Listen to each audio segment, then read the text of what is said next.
Baradae mengungkapkan fakta baru bahwa ada pertengkaran hebat antara Irjen Verdi Sambo dengan Putri Chandrawati, di hari penembakan atau pembunuhan Brigadir Nofriansyah Yosua Huta Barat alias Brigadir J. Pertengkaran itu terjadi di Magelang yang membuat Putri Chandrawati menangis sejak di Magelang, hingga kembali ke Jakarta pada tanggal 8 Juli di hari tewasnya Brigadir J di rumah dinas Irjen Verdi Sambo di Duren 3. Meski begitu, Baradae tidak tahu pasti apa penyebab pertengkaran yang membuat istri Irjen Verdi Sambo, Putri Chandrawati menangis. Hingga akhirnya Baradae diperintahkan menembak Brigadir J di rumah dinas Irjen Verdi Sambo. Karenanya diduga kuat ada hubungan antara insiden menangisnya Putri Chandrawati dengan tewasnya Brigadir J yang dibunuh Irjen Verdi Sambo.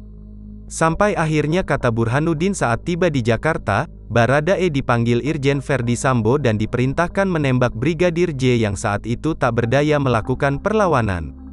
Baradae katanya juga tidak tahu sama sekali motif Irjen Verdi Sambo menyuruhnya menembak Brigadir J sebagai bawahan. Katanya, Baradae tidak kuasa menolak perintah Irjen Verdi Sambo.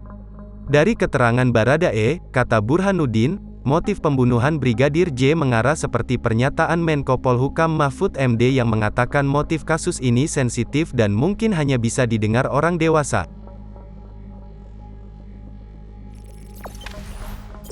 Jangan lupa subscribe, share, komen, dan like ya.